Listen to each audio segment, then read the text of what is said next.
Let's go! Hello mga kunars! Kamusta naman ang lahat? Sana po ay okay kayo. Again, this is Nurse Even and welcome back to my channel. Ayun mga kunars ha, super active talaga ako dahil nandito ang parents. So, magpaka-active tayo sa YouTube for vlogging. For the return of investment. So, for today's video mga kunars, naisip ko lang na i-vlog ang aming a day in the life. I-record lang natin mga kunars yung kanilang reaksyon kapag nakita nila ang hometown ko. Ipapasyal ko sila sa hometown. Paul, say hi to my vlog. Siya ang aming tour guide. Paul will give us a good experience, the family a good experience. O yan, he will roam us around to enjoy. Ayoko na mag-English, tara na, let's go na! So mama, are you excited to see Newcastle? Yes, very excited. Mga kunars, lalabas na kami. Inaantay lang namin ang father dear dahil nag-CR. Alam mo naman, may bladder problem. Ang taray ni mother, walang jacket-jacket. Lokal! So ayan na mga kunars, medyo umaambon. Parang nasa bunbun lang kami. Bunbun mga kunars, parang probinsya yun sa Mindoro. Taga Mindoro kasi kami. So, medyo hindi nakikisama ang weather. Pinapakita talaga ng UK kung sino sila. Hindi sila na-impress hindi sila na-impress dito sa Newcastle. Parang puro gubat daw.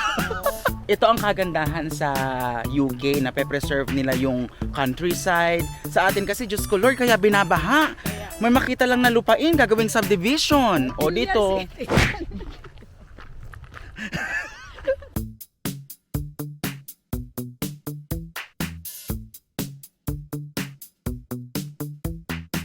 So, anong masasabi mo sa train experience dito? Very convenient. No ba? Englishera na talaga. Ayaw niya na talaga mag-Tagalog mga kunars kasi nasa UK daw siya. So, Yes, of course. Okay na mate. Mama! Ayun, Diyos ko Lord. So, this is the Central Station. Ayan. Punta muna tayo sa CR. Oh, Central Station. Ito pa lang. Lovely. Lovely. Buti na lang talaga nandito si Paul. Siya talaga ang in charge sa mga pa-explain. So, thank you very much, Paul.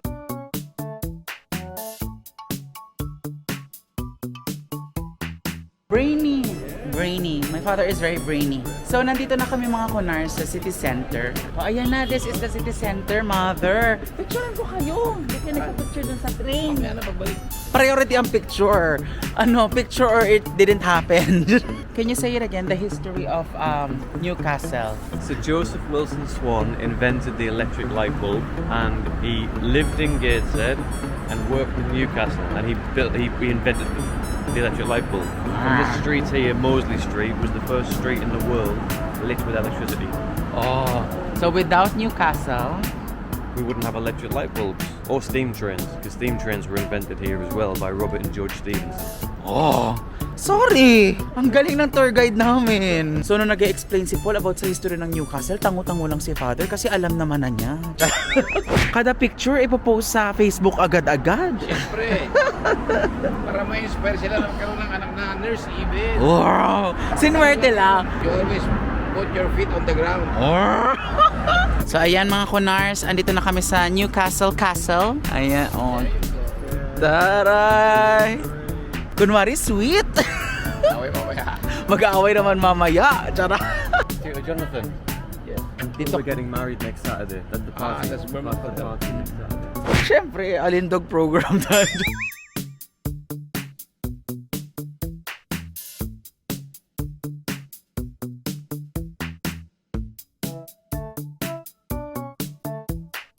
Mother, anong masasabi mo sa Newcastle?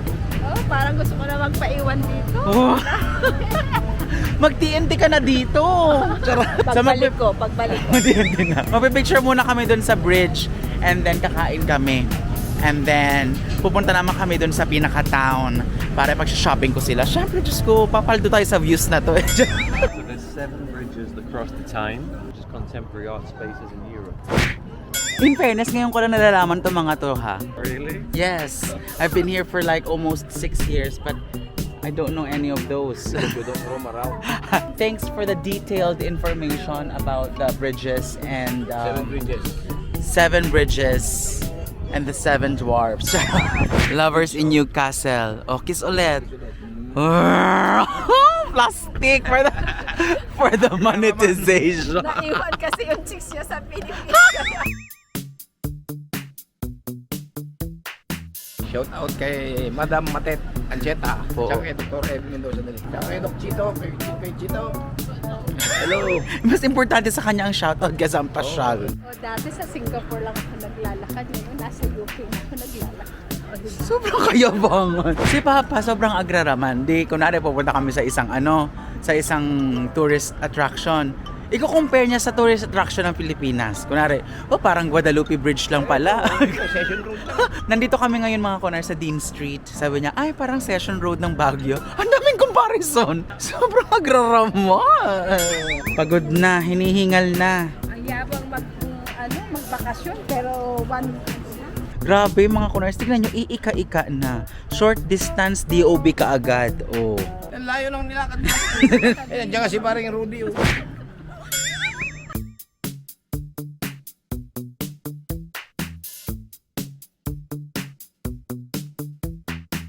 Limus po.